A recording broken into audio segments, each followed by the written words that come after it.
अब तक बचे 22 लाहौर के अंदर 22 stands for BIS code of intermediate secondary education. Very good. अब तक 22 लाहौर के अंदर क्लास 9th में जो मैक्सिमम मार्क्स गेन किए जा चुके हैं वो 504 आउट ऑफ 505 है। इसका मतलब है कि ये स्टूडेंट अपने ऑलमोस्ट सब सब्जेक्ट्स में 100% मार्क्स ले गया। ये बात तो कंफर्म है कि 22 लाहौर के बोर्ड के पेपर के अंदर उर्दू में 100% मार्क्स दिए जा चुके हैं, इंग्लिश में भी 100% मार्क्स दिए जा चुके हैं। मैं स्पेशली इन दो सब्जेक्ट्स की बात करूंगा। साइंस सब्जेक्ट्स में आप भी और बहुत से बच्चे जो हैं 100% मार्क्स ले लेते हैं।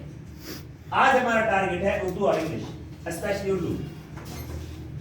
उर्दू में आपने 100% मार्क्स लेने हैं, तो इसके लिए आपने क्या करना है, आपने अपना पेपर दूसरों से डिस्टिंग्विश करना है। आपने अपना पेपर दूसरों से डिफरेंट प्रेजेंटेशन के साथ पेश करना है। अब उर्दू के पेपर में क्या क्या चीजें हैं जो आपके पेपर को दूसरों के पेपर से डिफरेंट करेंगे। Number 1, contents. कंटेंट्स क्या है? फॉर एग्जांपल किसी शेर की तशरीह है, तो उस शेर की तशरीह कौन म्यारी वर्ड यूज करेगा। अब एक और इंपॉर्टेंट बात आ जाती है कि सर हमारे टीचर तो कहते हैं कि आपने यही लिखना है जो मैंने लिखवा दिए, तो सर पूरी क्लास तो वही लिखती है। अगर हम ऊपर नीचे करें कोई चीज तो टीचर मार्क्स काट देते हैं। Am I right? Yes. ऐसा होता है। अगर कंटेंट सबके सेम है, नो प्रॉब्लम, क्योंकि आप नोट्स भी एक जैसे यूज करते हैं। तो फिर कैसे अपने पेपर को डिफरेंशिएट किया जाए? आप बताएं अभी अपने पेपर को कैसे डिफरेंशिएट किया जा सकता है? डिफरेंट शेड्स और डाल सकते हैं।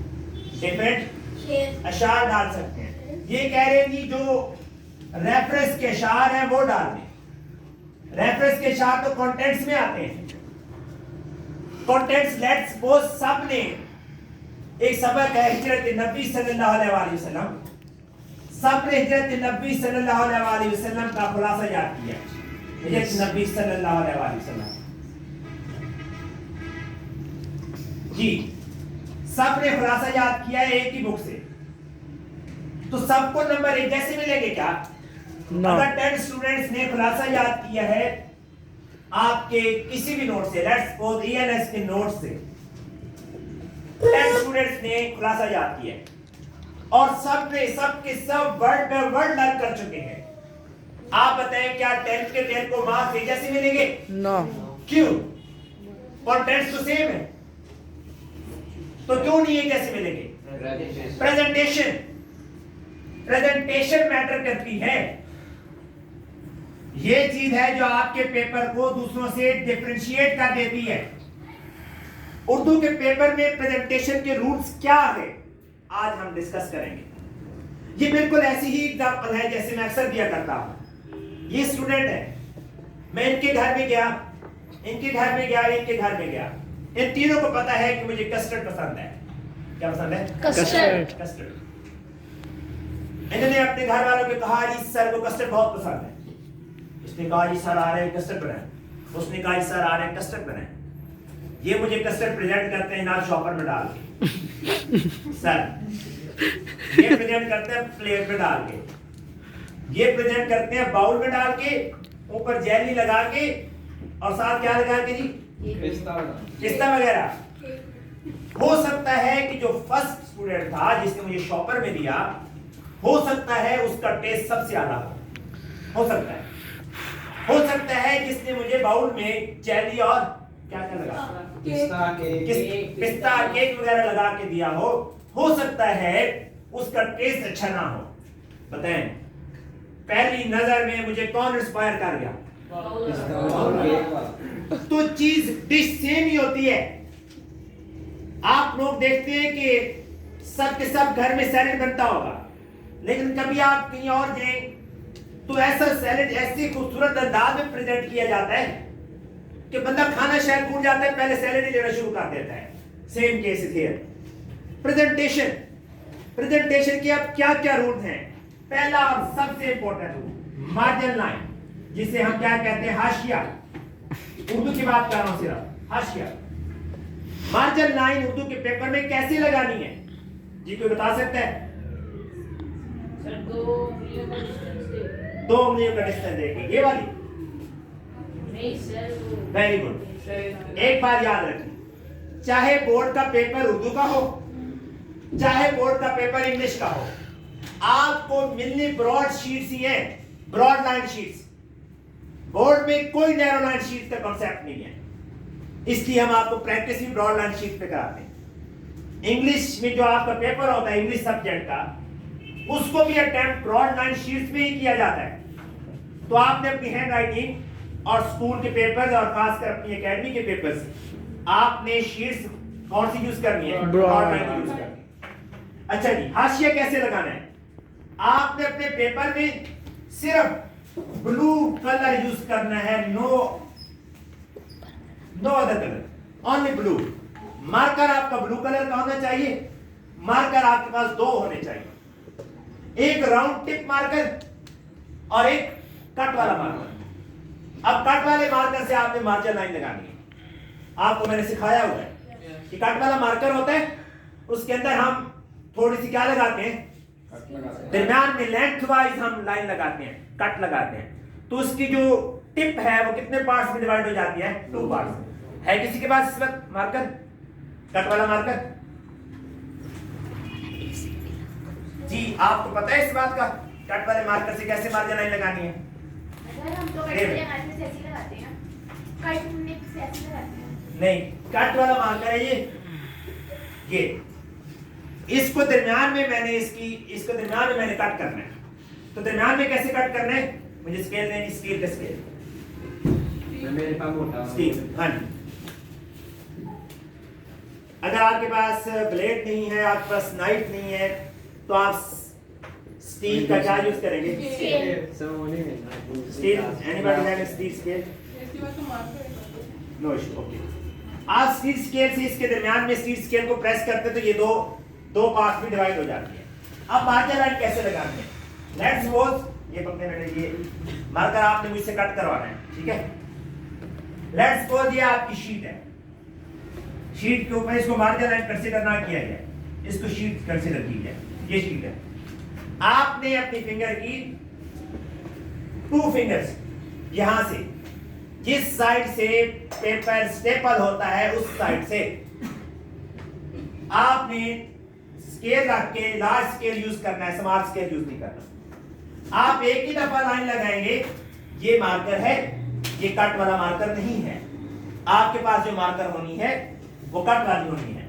आपने इस तरह प्रेस करना है, वो आपका जो कट वाला मार्कर है वो शेड बनाएगा। वो शेड ऐसे बनेगा, ऐसे। फ्रंट पे डार्क लाइन आनी है, ये वाली, और साइड पे बारीक सी एक लाइन आनी है, ये मार्जिन लाइन बन गई। इसके अलावा कोई मार्जिन लाइन नहीं लगानी। आपकी आंसर शीट के ऊपर ऐसे मेन लाइन लगी होती है, ये अंडरस्टूड लगी होती है। आप लोगों के पास लेट्स सपोज ये पेज के ऊपर लाइन लगी हुई है, ये उर्दू के पेपर की बात कर रहा हूं मैं, ये लाइन लगी हुई है आपकी शीट के ऊपर। इससे रिलेटेड मैंने अपना प्रोजेक्टर पे प्रेजेंटेशन दी हुई है। आप लोगों को मैं बोर्ड के टॉपर्स हैं उनके पेपर भी चेक कराऊंगा, वो मार्क हुए होंगे, नेक्स्ट वीकेंड पे रख लेते हैं। बोर्ड के पेपर जो बच्चे ने टॉप किया है, जिन बच्चों ने, उनके सारे पेपर्स मैं आपको प्रोजेक्टर पे दिखाऊंगा, और वहां से आप देखेंगे कि उन्होंने अपने पेपर को कैसे डिफरेंशिएट किया है। सेम क्वेश्चन जो आपको भी आता है, आप उससे पूरे मार्क्स नहीं ले पाएंगे, लेकिन एक अच्छा बच्चा जिसकी ये प्रेजेंटेशन अच्छी है वो ले लेगा। अब देखिए, हिजरत नबी सल्लल्लाहु अलैहि वसल्लम का खुलासा, सवाल नंबर लेट्स सपोज ये 1 है, तो आपने मिड में शुरू करना है सवाल 1, सवाल नंबर 1। मेन हेडिंग कैसे देते हैं? खुलासा। इसको आपने डबल अंडरलाइन करना है, कट किए हुए मार्कर से लिखना है।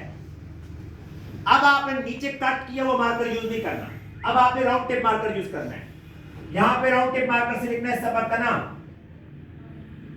सबक का नाम, सबक का नाम आपका यहां पे लिखना है हिजरत नबी सल्लल्लाहु अलैहि वसल्लम। उसके बाद अगर तो राइटर का नाम आपको आता है तो आप मुसन्निफ का नाम की हेडिंग दें। ये हेडिंग सिंगल अंडरलाइन होगी, मुसन्निफ का नाम। अगर आता है तो लिखें, अगर नहीं आता, हिजरत नबी सल्लल्लाहु अलैहि वसल्लम किसने लिखा है? मौलाना शिबली नुमान। मौलाना शिबली नुमान। ये अब आप, अगर आपने भी सेम खुलासा याद किया हुआ है और किसी और ने भी, आप उससे ज्यादा मार्क्स कैसे लेंगे? सबसे पहली बात तो यह है कि खुलासा स्टार्ट करने से पहले खुलासे में पैराग्राफ्स बनाए जाते हैं। पैराग्राफ्स बनाने का तरीका, अपनी 1 इंच फिंगर की 1 इंच यहां से स्टार्ट में पैराग्राफ में छोड़ दी जाती है, यहां से शुरू करना है। उसके बाद जब ये लाइन आपने कंप्लीट करनी है तो नेक्स्ट लाइन आपने यहां से शुरू करनी है। प्रेजेंटेशन में महाशिया क्लियर हो गया, मेन हेडिंग क्लियर हो गई, सब हेडिंग क्लियर हो गई, पैराग्राफ कैसे बनाते हैं क्लियर हो गया। अब एक हाँ जी, उर्दू का पेपर होगा तो बिल्कुल सही कह रहे हैं, उर्दू का पेपर होगा तो मार्जिन लाइन स्टेपल पेन वाली साइड पे होनी है, इस साइड पे, दूसरी साइड पे नहीं, इस साइड पे बिल्कुल नहीं करनी। यहाँ से मार्जिन लाइन इंग्लिश का होगा, हाँ इंग्लिश का होगा तो इस साइड पे करनी है। सर एक साइड पे लगानी है सिर्फ। हाँ जी, एक साइड पे लगानी है, बिल्कुल। मार्जिन लाइन सिर्फ स्टेपल वाली साइड पे लगानी है। ये उर्दू का पेपर है तो मार्जिन लाइन इस साइड पे लगेगी, इंग्लिश का पेपर होगा तो इस साइड पे लगेगी। अब आप इंपॉर्टेंट बात सुनिए, हो सकता है सब बच्चों ने मार्जिन लाइन लगाई हो सकता है सब बच्चों ने मार्कर कट वाला भी यूज किया हो, राउंड टिप वाला भी यूज किया हो सकता है सब बच्चों ने कंटेंट्स भी सेम याद किए हुए हो सकता है सब बच्चों ने पैराग्राफ्स भी सेम तरीके से बनाए हों। तो क्या चीज डिफरेंशिएट करेगी आपके पेपर को? राइटिंग। इमला की मिस्टेक किसी सूरत भी गवारा नहीं है, इमला की मिस्टेक गवारा नहीं है। अगर इस बच्चे ने और इस बच्चे ने सेम चीज लिखी है और इसने इमला की 2 मिस्टेक्स कर दी हैं तो इसका मतलब है ये बहुत पीछे चला गया।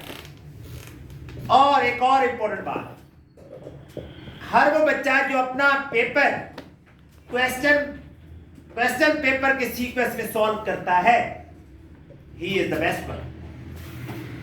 कैसे? यहां पे पहला क्वेश्चन ये है तो क्वेश्चन नंबर 1 से शुरू करता है, इसके बाद वो क्वेश्चन नंबर 2 करेगा, बोले फिर 3 करेगा, ये वो बच्चा काम कर सकता है जो बिल्कुल एक्सपर्ट है, जिसको हर चीज आती है, जिसको किसी चीज पे डाउट नहीं है। हाँ, अगर आपको डाउट है, आप समझते हैं कि जी खुलासे में मेरी मिस्टेक्स हो जाती हैं, तो इसका मतलब है आप फर्स्ट पोजीशन से सेकंड पे आ गए। मेरी बात किसको समझ आई? क्वेश्चन पेपर के सीक्वेंस को ही प्रेफर करना है।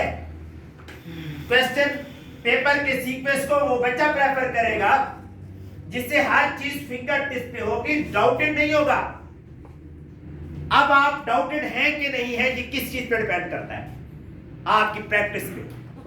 मैंने देखा है अपने बच्चों को कि वो खुलासा लिखते हैं तो 1.5 पेज छोड़ के अगले की हेडिंग बना लेते हैं। मैं उनसे पूछता हूं कि अगर इसमें खुलासा ना आता तो कहते हैं सर मैंने तो कोई 20-25 दफा प्रैक्टिस की है, मेरे तो खुलासा जो है कंफर्म है कि हिजरत नबी वाला खुलासा मेरा 1.5 पेज पे आता है। सर हिजरत नबी वाला खुलासा मेरे 27 लाइंस पे आता है, एक लाइन भी ऊपर नीचे नहीं होती। This is called perfection. हमारा क्या होता है? आपके मार्क्स क्यों नहीं आते? आप हिजरत नबी सल्लल्लाहु अलैहि वसल्लम का खुलासा मुझे टेस्ट देते हैं, आज आपकी कोई और वर्डिंग है, कल आप देते हैं कोई और वर्डिंग है, फिर कहीं और देते तो वर्डिंग ही चेंज कर दी। आप कभी टॉपर नहीं हो सकते। अगर एक दफा हिजरत नबी सल्लल्लाहु अलैहि वसल्लम का खुलासा आपने पेपर में अटेम्प्ट किया है और आपको टीचर ने मार्क्स दिए हैं, लेट्स सपोज खुलासा कितने मार्क्स का आता है? 5 मार्क्स का। लेट्स सपोज टीचर ने आपको मार्क्स दिए हैं खुलासे में, ये पहली दफा आपने टेस्ट दिया, तो आप टीचर के पास जाएं, टीचर ने पूछे सर 2 मार्क्स कहां कटे हैं मेरे, क्यों कटे हैं? टीचर कहेंगे जी हाईएस्ट ही मैंने इतनी देने हैं। टीचर हम तो आप ऐसे ही कहते हैं ना, लो भाई जाओ मैंने क्लास में किसी को 5 नहीं मिले, 5 मिलती ही नहीं है। तो एग्जांपल दें भाई, अगर 5 ना मिलते होते तो क्या बच्चे बोर्ड में 100% ले लेते? नो। मिलते हैं। किन को मिलते हैं? टीचर से पूछें, टीचर ने आपके मार्क्स क्यों काटे? हो सकता है इमला की मिस्टेक हो सकता है टीचर कोई 2-4 वर्ड्स और चाहते हो, तो वो 2-4 वर्ड आप लिख लें अपने पेपर के ऊपर, करेक्शन कर लें।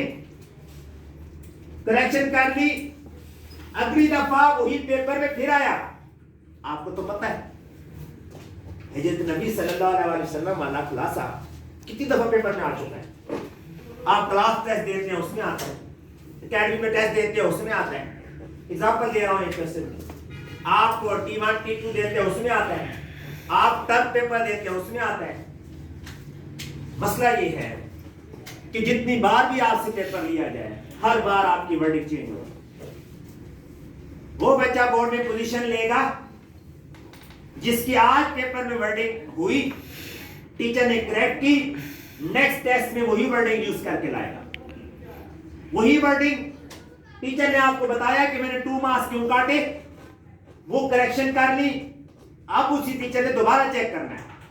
बताया आप टीचर कितने मार्क्स देंगे? लेट्स सपोज वो 2 दे देते हैं, आप दोनों पेपर ले, दोनों पेपर मेरे पास ले जाए, दोनों पेपर अपने पेरेंट्स के पास ले जाएं, दोनों पेपर अपने टीचर के पास ले जाएं। कोई तो होगा ना जो आपकी बात सुनेगा। आप कहें जी कंपेयर करें, ये मेरा पहला पेपर था, उसमें ये मिस्टेक थी, सर ने मुझे 3 दिए, मैंने आप दिया, वो मिस्टेक्स भी क्लियर की और सर ने मुझे जो डायरेक्शन दी वो भी क्लियर की। अब 2 मिले, तीनों लोगों को इकट्ठा बैठाएं, टीचर, पेरेंट्स और मुझे, और फिर उस पेपर को डिस्कस करें। इन द एंड रिजल्ट क्या निकलेगा? रिजल्ट ये निकलेगा कि नहीं सर इसके मार्क्स 4 बन गए, 4 बन गए। रिजल्ट यही निकलना है ना। नेक्स्ट टाइम फिर वही पे क्वेश्चन करें, सर ये 5 कैसे बनेंगे? वो देखे ना बेटा, आपने तो जनाब ये मिस्टेक की है, माइंड में रखें, लिख लें उसी क्वेश्चन पेपर के ऊपर। अब यही आप तीसरी दफा अटेम्प्ट करने जा रहे हैं। पहली वाली मिस्टेक्स आपको पता है, उनकी करेक्शन भी पता है, दूसरे वाले की मिस्टेक्स और करेक्शन का भी पता है। अब आप अगर वर्डिंग चेंज करते हैं अगले पेपर में, तो इसका मतलब है आप दोबारा 0 पे खड़े हैं। और आप हमेशा ऐसा करते हैं, ऐसा करते हैं कि नहीं करते? अपनी वर्डिंग परफेक्ट बना लें, अपने प्रॉपर पेपर का रिकॉर्ड रखें। आपने अब नेक्स्ट टाइम यही पेपर दिया, क्या तीसरी दफा ये वाली मिस्टेक्स आएगी? नहीं आएगी। क्या ये वाली आएगी? नहीं आएगी। क्या इंप्रूव्ड होगा? होगा। अब कितने मार्क्स मिलते हैं? अब पूरे मार्क्स मिलते हैं। तो मेरी इस डिस्कशन से रिजल्ट क्या निकला बताया भैया? 100% मार्क्स दिए जा सकते हैं। कैसे? प्रेजेंटेशन नहीं, ये प्रेजेंटेशन की बात नहीं की मैंने। Practice on the same road. क्या कहा? एक दफा मिस्टेक्स हुई हैं तो अगली दफा मिस्टेक्स नहीं होनी चाहिए, और एक दफा जो वर्डिंग यूज की है नेक्स्ट टाइम नई वर्डिंग यूज नहीं करनी, उसी वर्डिंग को परफेक्ट बनाना है। मेरी बात किस किस को क्लियर होगी? ये होता है 100% मार्क्स लेने का तरीका। इमला की मिस्टेक इस केस में जब वर्ड ही सेम यूज करेंगे बार बार, तो क्या इमला की मिस्टेक्स आ सकती हैं? नहीं आ सकती। ये बच्चा वो काम करता है जो टारगेट ओरिएंटेड होता है। टारगेट ओरिएंटेड क्या? Position, striving for position.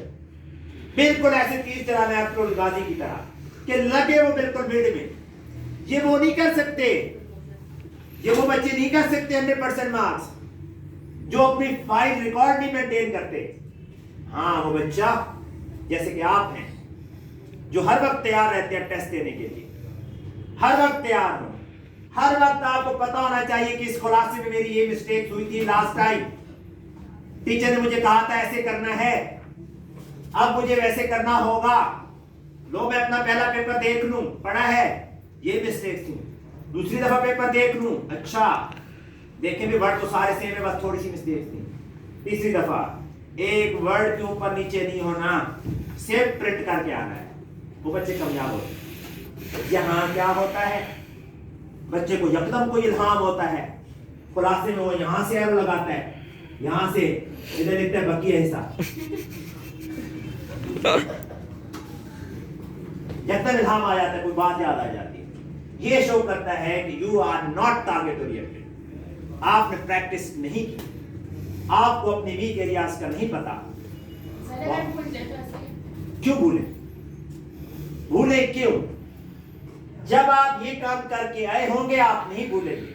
अगर भूलने वाला माइंड में थोड़ा सा भी जर्म है तो आप पोजीशन होल्डर नहीं हो सकते। Yes you can get good marks but you can not gate position. Position लेने का बहुत आसान तरीका, इंतहाई आसान तरीका, practice on the same road. क्या था? Same wording, same wording. जब भी क्वेश्चन आए सेम वर्डिंग रिफाइंड करके, जिसमें आपके पूरे मार्क्स आ गए हैं, वो पेपर आपका मॉडल पेपर है, बोर्ड में आपने उसको फॉलो करना है जी। Margin line, presentation, contents. Contents जो मर्जी है हो जाए बच्चों, मैं एक बार फिर बता रहा हूं, जिस मर्जी है खुलासे से याद करें, जिस मर्जी है हैंडबुक से याद करें, जिस टीचर के मर्जी है नोट्स यूज करें। जब एक दफा मिस्टेक्स ओके हो गई, दूसरी दफा वो मिस्टेक्स रिपीट नहीं होनी चाहिए, और अगर दूसरी दफा रिपीट हो गई तो थर्ड टाइम उसको 100% होना चाहिए। अब आपके टेस्ट सेशन शुरू होंगे।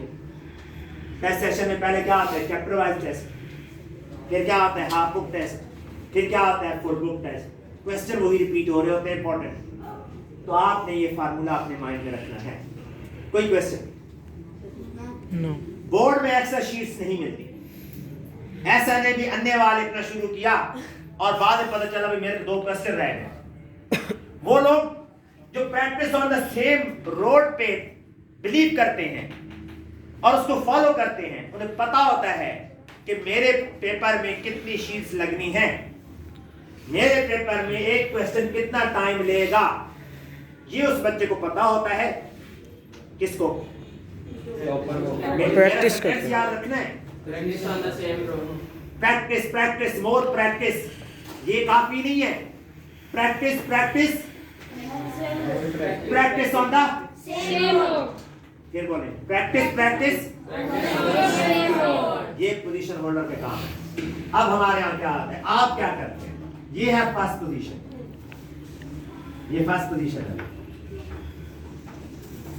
यहां आप स्टैंड कर रहे हैं, ठीक है? आप चाहते हैं कि मैं फर्स्ट पोजीशन में, आप चाहते हैं कि मैं फर्स्ट पोजीशन में, आप चाहते हैं कि मैं फर्स्ट पोजीशन में। कौन सा रूट बेस्ट रूट है? किस पे टाइम कम लगना है? ये काम सिर्फ वो कर सकता है जो इस एक्सरसाइज से निकल के आया है। जो इस एक्सरसाइज से निकलता है, बिलीव मी, वो बोर्ड का पेपर सॉल्व करने से उठता ही है तो बच्चा कह देता है फुल मार्क्स आएंगे। एक बच्चा मेरा जो अभी इंजीनियरिंग कर रहा है, स्टूडेंट है, वो एफएससी का भी टॉपर है और मैट्रिक का भी टॉपर है। मैट्रिक में वो मेरे पास था तो मेरी ड्यूटी भी उसी सेंटर पे लगी हुई थी जिस पे उसके पेपर हो रहे थे। पेपर जब होते हैं ना आपके, तो हमारी भी ड्यूटी लगती है सेंटर के ऊपर कि बच्चों को कोई प्रॉब्लम हो तो आप रिजॉल्व करें। बाद औकात एक बच्चा आया है, भूल गया कि रोल नंबर स्लिप, परेशान ना हो, हम उनकी हेल्प करते हैं। तो बच्चे जैसे ही बाहर निकलता था तो मुझे कहता सर पूरे मार्क्स आएंगे। लो भाई ठीक है। उसका पेपर था इसका मैथ का, तो कहता है सर सॉरी सर सॉरी। मैंने कहा क्यों? सर 0.5 मार्क्स काट दिए। मैंने कैसे? कहता है बस सर मुझे पता है। और बिलीव मी कि उसके मार्क्स तो पूरे 100, लेकिन मुझे ये पता चल गया था कि कहीं इसकी मिस्टेक है, इसको फौरन पता है। Practice on the same road, practice Team practice कर रहा है same road. उर्दू में मार्क्स पूरे आ सकते हैं कि नहीं आ सकते? आ सकते हैं।